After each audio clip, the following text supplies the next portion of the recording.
Hello everyone and welcome to my Shantae Games tier list. It's a bit of a tradition on my channel, kind of, that after I'm finished with a whole game project that I do a tier list of all the games that were in that project. I did the same with Sonic, UFO 50 and Star Wars games, and now the Shantae games are finished and I thought I'd do the same thing with them. This one should be hopefully a bit shorter than the other games, than the other videos were, because there's only 6 games. And they're still reasonably fresh in my mind, so I think this will be pretty decent and pretty quick.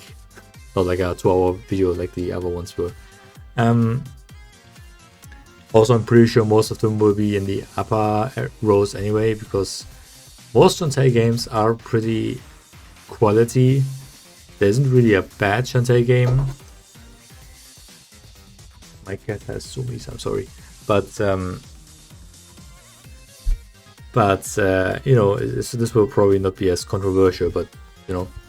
Let's start with we're gonna do this in chronological order. Let's start with the first Shantae game. Of course, it's the one it's on the Game Boy Color, and it's probably the best, or at least one of the best Game Boy Color games out there. It came out like a year after the Game Boy Advance or something, and you can tell that it's very developed, that it's very far into the system's life. If you consider it's basically the same hardware that Super Mario Land came out on. Basically, the Game Boy Color is a little bit more powerful, but not really. So you can tell that like big sprites and big open worlds and story and everything. So you know, it's a big 2D adventure game, kind of a Metroidvania. People say Shantae is a Metroidvania series, even though it isn't really. I kept saying that in my video series, and then in the aftermath, I thought like Shantae isn't much of a Metroidvania. It's very story heavy and very focused and all that. And you're often told where to go, well, at least you often have a set path you need to go on. The only one that isn't that is a true Metroidvania is Seven Sirens, and then you have to do things in set order. Even though, but people say Shantae is a Metroidvania series. I don't know. It's a loose one. It's more of a 2D adventure series with Zelda-like dungeons. That's a thing that most of them have. And Shantae, if you could pick only a few Game Boy Color games, Shantae would be a good, like on a desert island or whatever, Shantae would be a good one. Quite long, has a lot of content and optional stuff and upgrades to find. And it's pretty fun. The dungeons are the best part. That's probably a thing in a lot of Shantae games. The dungeons were the best part. I mean, the second dungeon is one of the highlights in the franchise, to me. It still is. Very few dungeons in the Shantae franchise have surpassed the second dungeon in Shantae 1. The color dungeon, that was great. The thing is, if we're gonna rank these in Shantae, like for the Game Boy Color, it's probably an S tier title. In the Shantae series, it's, I don't know, B tier. The thing is, it's probably my least favorite one. So I guess I'm gonna put it in C. There isn't much of a point to play it nowadays if you have all of these games that are probably better. I mean, it's the start of the series and the start of the storylines. But even then, Shantae 1 isn't really connected to anything else. This one goes deep into that one. That one's a prequel, but still heavily goes into this one. Yeah, these two are pretty separate stories, but you know, this one is as well. It's, you know, but it has some good systems. I mean, it already has the warp system that it's not a total slog. And the dungeons were pretty cool. And I like the finale. It has a lot of good moments. And I liked it more than I expected it to. That's probably the bigger my bigger surprise. I was like, oh god, a Game Boy Color game, and Shantae 1. The few minutes I've played before in my life were not super promising, but I don't know, it's pretty good. It's pretty good. I was happy to have played it. Yeah, C tier. I mean, it's not really bad, but I don't know, it has to go somewhere. And until this only really makes sense once more tiers are added, or more things are put into the different tiers. Okay, Shantae Advance Risky Revolution. The Game Boy Advance game that never was. That eventually was, after all. Came out 2 years ago, I think, 2024. 3? Was it 5? Was it that recent? No, I don't think so. I don't know. It came out a few years ago.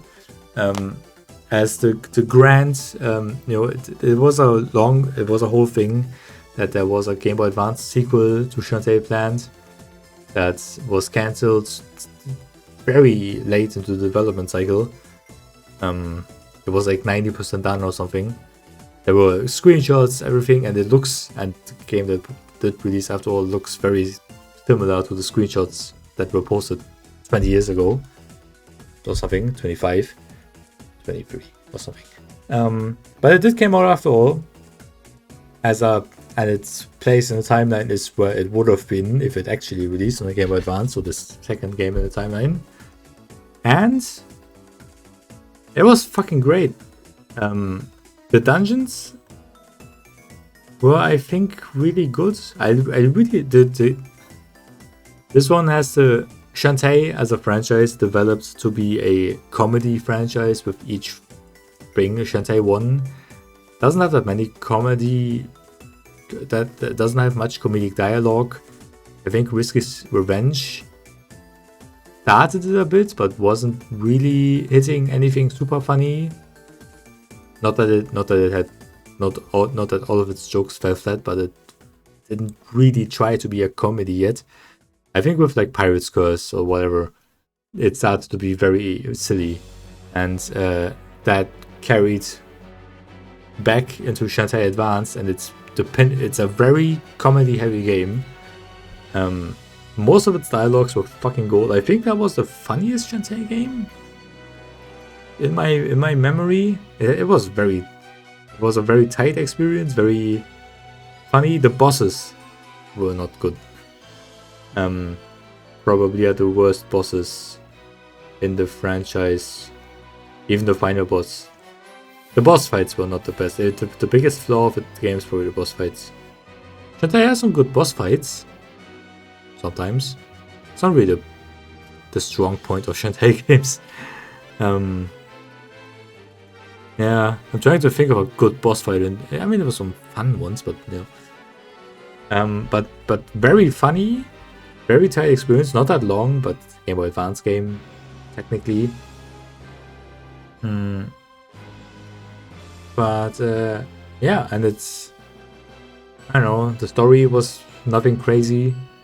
But they couldn't really put anything crazy in it because, it's a prequel, so they can't have Uncle Mimic die or something because he appears in every game. So of course it's they can't put anything in there that would have been mentioned later on. So it's a pretty whatever story of Risky, just having some big plots like in every Shantae game. But all things considered, I think this is usually you save the best for last, but I think that was my favorite Shantae game. Maybe that's because it was one of the only ones that I hadn't played before I did the video series, and everything was just so fresh and new, even though I didn't remember much of the other games anyway, but still. But comedy-wise, it was perfect. Yeah. Let's put it, I think I'll put it in S. It's a great game. The boss fights were lacking. Probably some of the most whatever boss fights. Two of the main, there's like 3 main boss fights and then the final boss. There's like 3, was there 3 dungeons? I think there were only 3 dungeons and then the final And two of those dungeon bosses, I was quite sure that they are the exact same boss fight, even though they aren't. They just look very similar, but that was not great. And then the third of those is just a gimmick boss fight, and the final boss felt like the opening boss fight of another Shantae game. So yeah, boss fights not the best, but comedy-wise, and I think that I don't really remember the dungeons that intricately, but I think they were pretty good on average. Actually, no, I'm skipping through some of the footage again. I didn't really like the overworlds that much. I mean, I liked them. Let's put an A. Let's put events in A. I don't really like the overworlds in most Shantae games. I think the dungeons are where Shantae is usually at its best, and the dialogues. I think the normal worlds before the dungeons, but the dungeons are the normal areas. I think those are usually pretty whatever in most Shantae games. I mean, once the first time you go through them, fine. It's like a 2D action platformer level. You have to go back and forth a million times. And because they're not as vertical or not as...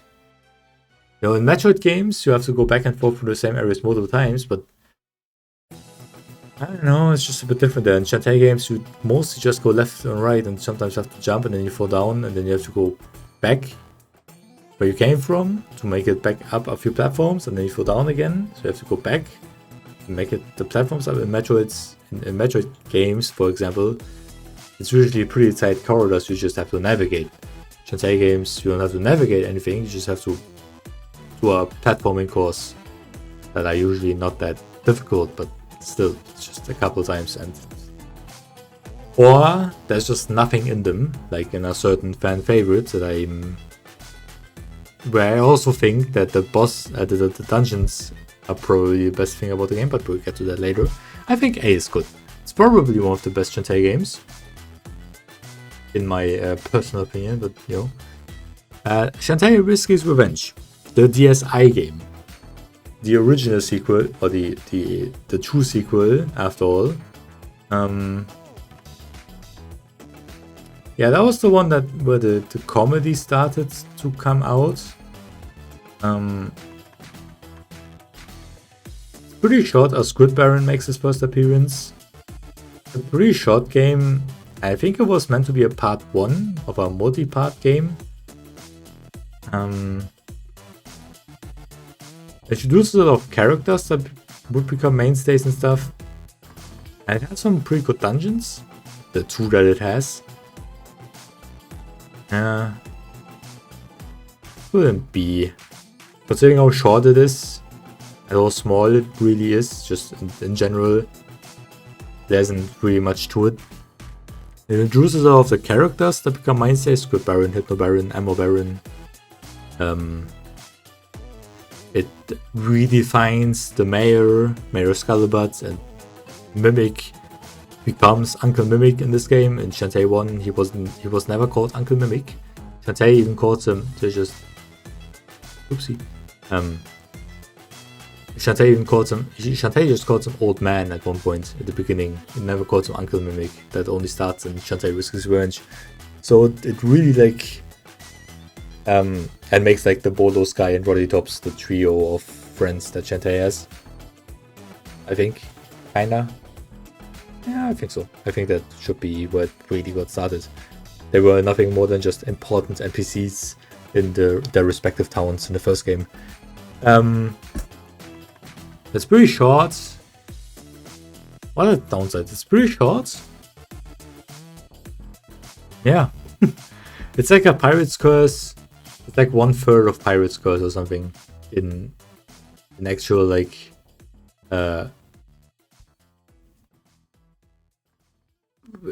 value, I guess. There's a lot. I mean, again, there's a lot of stuff to find and stuff. The thing is, there's so many dungeons in this franchise. I don't really remember which one. The thing is, they're fun.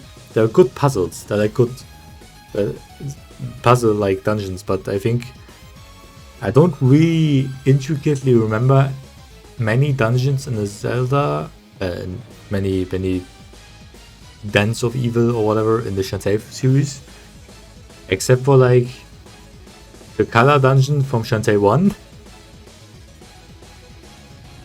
and that's kind of it. And they rarely have very intricate themes. That's something that they should make better in the next Shantae games. A lot of them are just caves but red, caves but blue, caves but it's red and there's a bit of fire, caves but they're blue and there's a bit of ice maybe, caves but green, caves but green and there's maybe a few vines or something. You know, I feel like they could put up with more effort into having them stand out from each other a little bit more. I think the Minish Cap, I mean, Zelda games have done that too. I mean, Link's Awakening, all 8 dungeons look exactly the fucking same. Except for the Eagle's Tower, that one, and the Turtle Rock, but I think the first 6 dungeons all be the same. Eagle's Tower and Turtle Rock, they feel a bit different, but something like the Minish Cap where they had a bit more graphical fidelity to work with. I think that one did that well, that they feel differently, like the ones that's a mine, the one that's a flying city. Shantae, I can't really remember many individual dungeons, so I don't really remember. Because often, I think another thing is they often don't have very one-of-a-kind gimmicks. They have a few gimmicks throughout the Shantae series that they bring back here and there, but that makes them, when they appear, less special, as memorable. Oh, this is the dungeon with... That's why the color dungeon from Shantae 1 is so memorable, because it's the one dungeon in the franchise that actually has like one discernible, one-of-a-kind gimmick.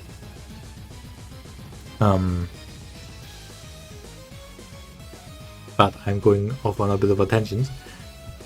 Risky Revenge is fine. B tier because there's not that much to it.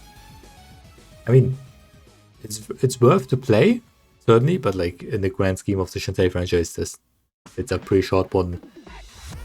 It's probably on par with Pirate's Curse gameplay wise, maybe a bit lesser, but it's only a third of Pirate's Curse. So, you know, I think it's even shorter than Shantae Advance. But Shantae and the Pirate's Curse. Let's go with that one. Also, the dungeon thing. I think the dungeons on average in Shantae games are pretty good. Often they're pretty fun, puzzle-y and stuff.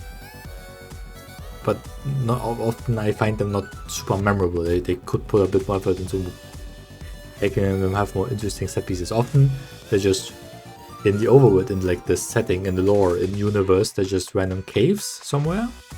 Or like the lair of some baron or whatever. They should put a bit more effort into making them actual locations, but yeah, that way they might feel a bit more unique to each other. Shantae the Pirate's Curse, probably the one with some of the best dungeons, I think. People say it's the best Shantae game, and I used to agree.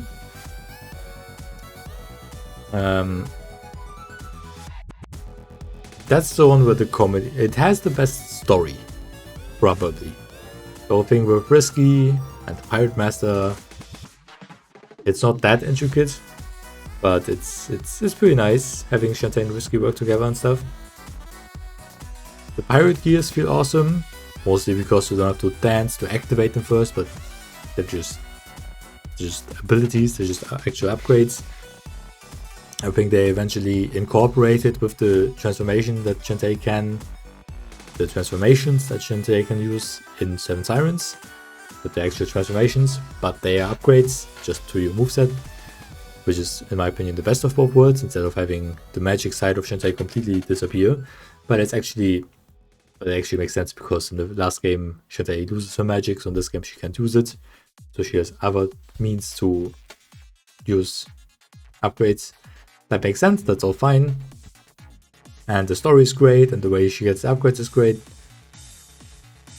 Yeah, skipping through I think you want to add some of the better dungeons.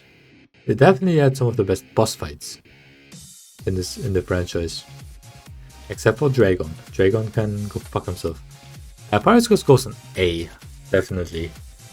Kinda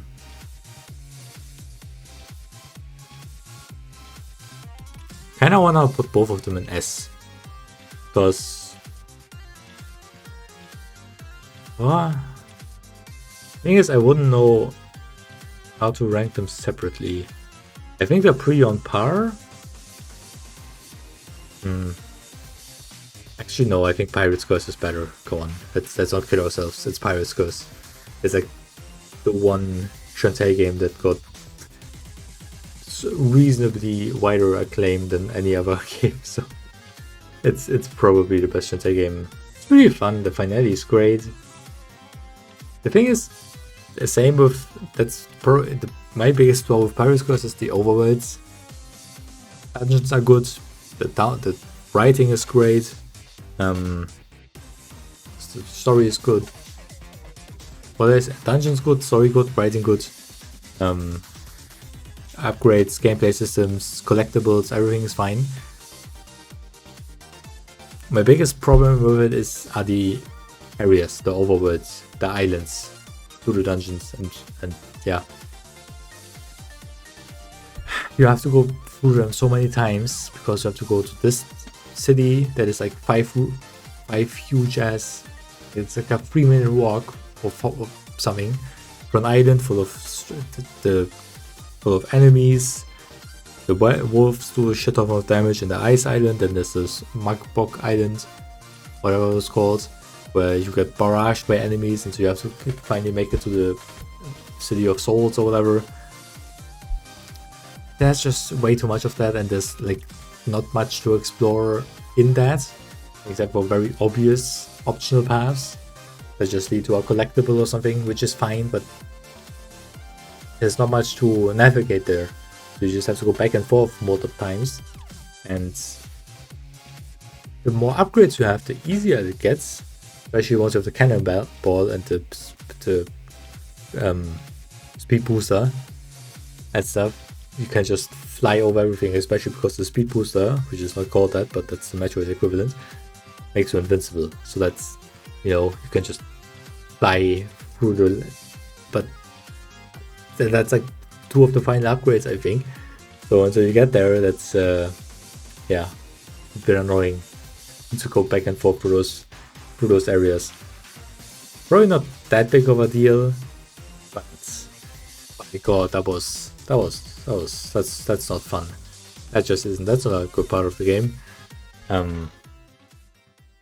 But yeah, it's probably the best Shantae game.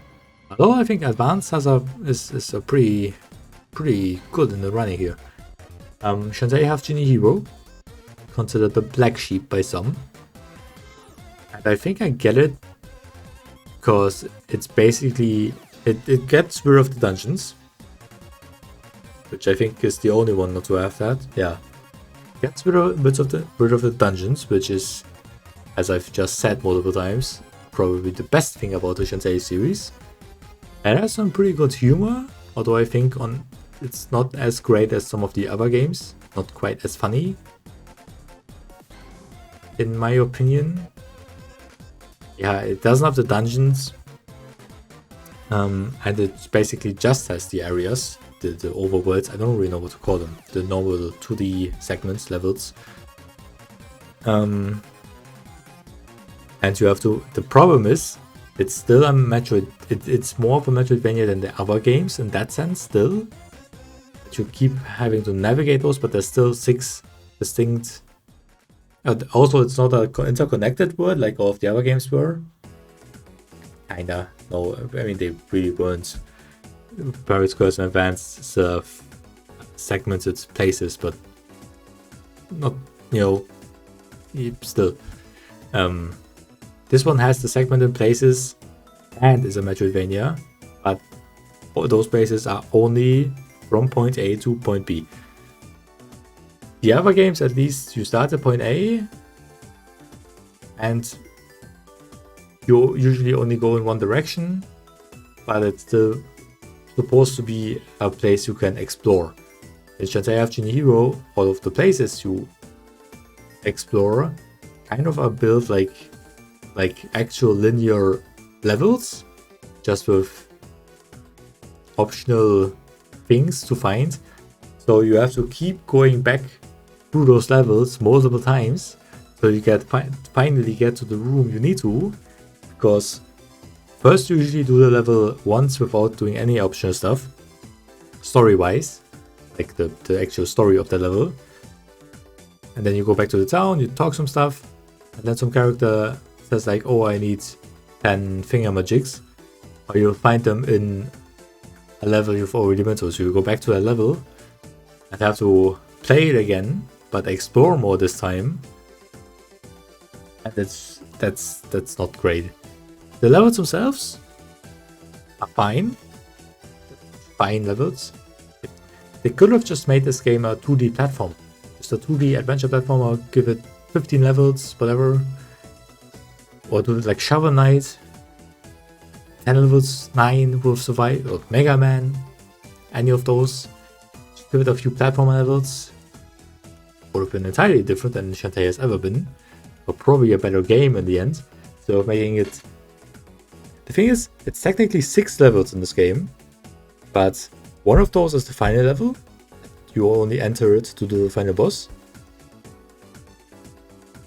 And the second to last level is Hypno Baron's Castle, and you only do it once for the main story. And with optional, I mean, you have to do it to progress, but like they're separate, like findable areas and pathways and stuff. So not optional, but optional to getting to the goal, I mean.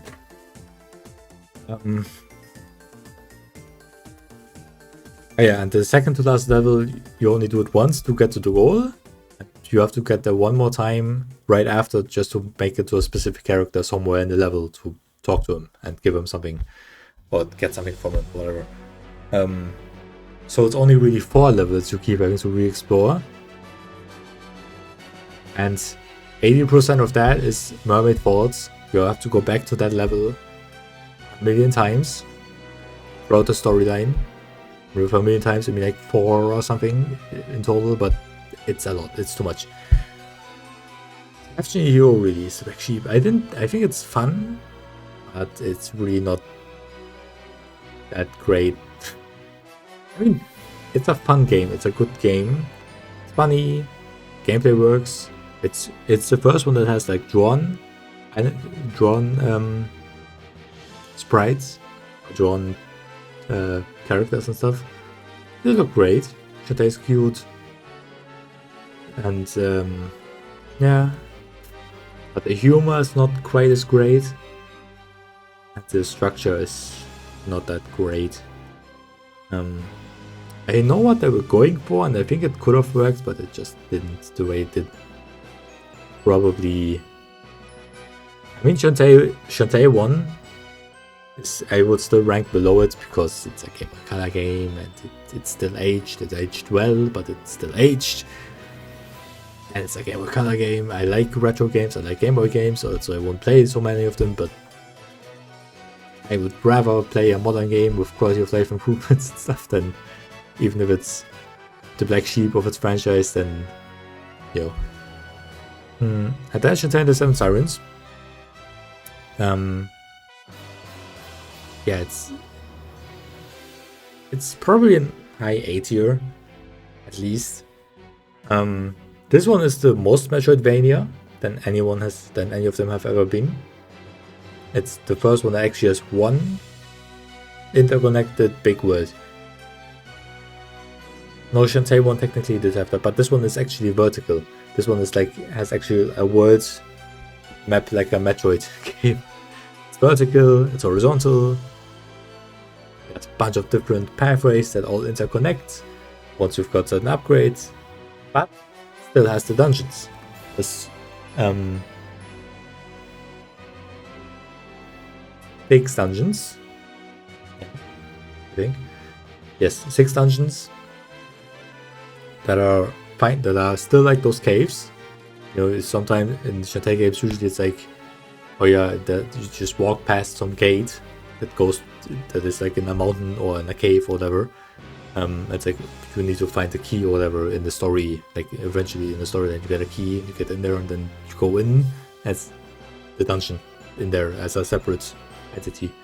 Same thing in Shantae in the Seven Sirens. You have the overworld map that is just one big overworld, and somewhere there are the 6 caves that you have to do in consecutive order. It's still quite linear. It's not like an open world Super Metroidvania. But I think that's like the best. It's probably the structure Shantae always aimed to be, with open worlds but a linear structure with a storyline, but you still have the dungeons. It has like everything of everything, and does it great. It's probably not the best Metroidvania of all time, but you can traverse the map quite quickly, but it's still nice and big. And this one actually has, I still think the dungeons don't have too much to stand out from the crowd because they're all caves or underground layers. Not all of them. I think one of them was like the boiler or whatever. But all Shantae dungeons just feel like underground cave-ish layers of sorts. They could put a bit more.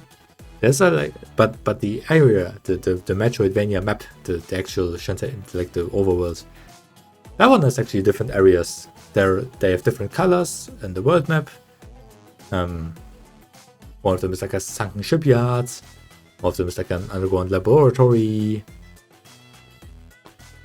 and stuff. Most of the game takes place underground, which is like the theme that I like the least in Shantae games. But here it actually has different themes, the underground areas. So that's great. And the dungeons are just an extension of what the theme is. The sunk shipyard. I think the dungeon in the sunk shipyard was like a sunken underwater or underground ghost-ish area. They're just kind of extensions of where they are placed anyway. There's like a tropical-ish area, I think. There's like green and everything, and then the dungeon there is just the sea lily stands or whatever. It's like more tropical. But that's fine. I think that's fine. I like the story is not as interesting as previous games. The story-wise, it never hit quite the same as Pirate's Curse, but it has the gimmick with that you have the animal. But yeah, it also has like the best of both worlds on Pirate's Curse and the other games where you transform into animals. That you transform into animals, but they are still upgrades like in a Magic game or whatever, like in Pirate's Curse, that you can do them on the press of a button, or not have to dance first and do a combination or something. Still can dance to do other transformations, but they're more like screen wipes and screen effects. So it really is the best of every Shantae gimmick that ever was. Every character that you love is, maybe not every, but a lot of characters are here, or at least something like that. Ammo Baron isn't, but Armor Baron, his brother, and Squid Baron is back. A lot of characters you know and like. You get some lore with the other half genies and the 7 sirens, and the boss fights are actually a little bit hit or miss, in my opinion, but creative and varied, at least. The final boss is good. Has some cool story moments. Yeah, so 7 Sirens, I think. Probably one of the better ones. But it's very much one of the better ones. I think it's one of the best ones. Yeah. That sounds really good. Trying to think of things that I didn't like about the game. But I can't think of much, surprisingly. It's just a very good game. Very good game. Thing is, I don't know if I like it that much. I would put it at the top, at the very top, over Pirate's Curse.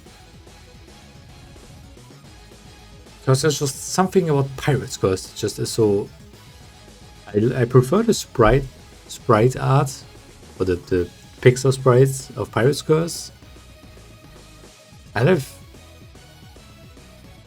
Yeah, I think it's fine like this. That's probably the tier list.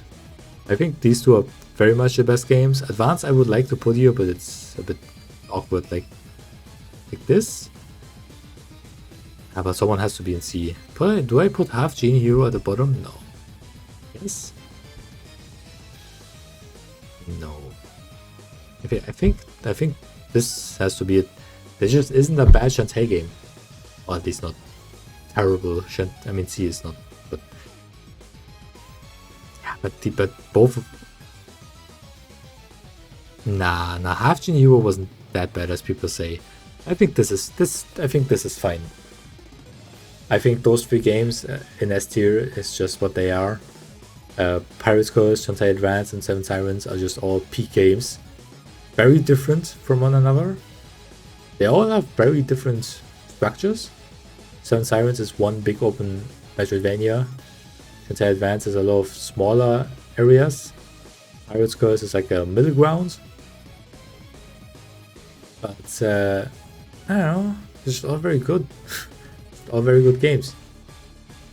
All very comedic. Probably the best comedic games in the series. And I love Shantae's comedy. I really like Shantae as a comedy franchise. It's great. And those three are the best of them. Shantae Whiskey's Revenge. I was quite surprised myself by how much I liked it.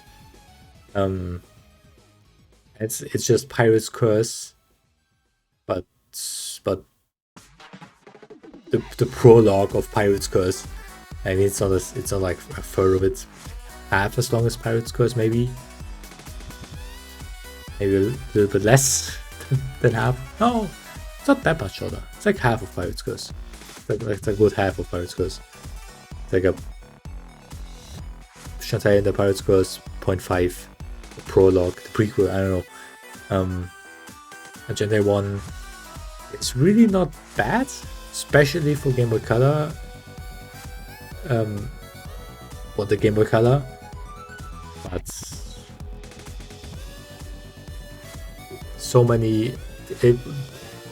they made so many improvements to the formula in later games that it's just at the bottom. At half Genie Hero, I used to like it, but on my replay through, I came to realize I came to notice its flaws a bit more that people have been talking about for years. And I tend to agree. I still think it's fun and worth playing if you're a Shantae fan or whatever, just getting into it. Just maybe not make it the first game you play. Maybe play in chronological order and skip Shantae 1 if you aren't big on retro. Start with Shantae Advance. It's the newest game. That's the first in the timeline. If you disregard the first one, but that one isn't really important to the story or anything. Apart from that, it actually Shantae, but apart from the first game, the rest kind of builds upon each other with the characters. Shantae Advance is a prequel to Whiskey's Revenge and goes into that one. So at the end, they start the festival or whatever that Whiskey's Revenge starts with, which is like the only connection, but still. Then she loses her magic, Pirates Curse, she gets her magic back. Half Genie Hero, she is a half genie again and does stuff. And then Seven Sirens, I don't know. So if you play it in that order, I think if you play it in that order, it's probably the best. Chronological order just is the best order for the Shantae series, probably. If you skip the first one, it isn't bad, but it's a bit it aged. Yeah. But you know, there's not a bad Shantae game really. There's just some that are better than others. But I think 3 out of 6 games being an S, in my opinion, just being spectacular games, if you will, it's not a bad feat. And having one that has aged because it's on a hardware limited console. And the other one's just the black sheep. Every franchise has that, and I think apart from that, it's a pretty good track record for the Shantae series. Shantae 7 is on the way. Was just announced a little while ago for 2027, I think. So I'm really looking forward to it. Let's go, and I hope you do too. And yeah, I don't know. Thank you for watching, I guess. And until next time. Bye bye.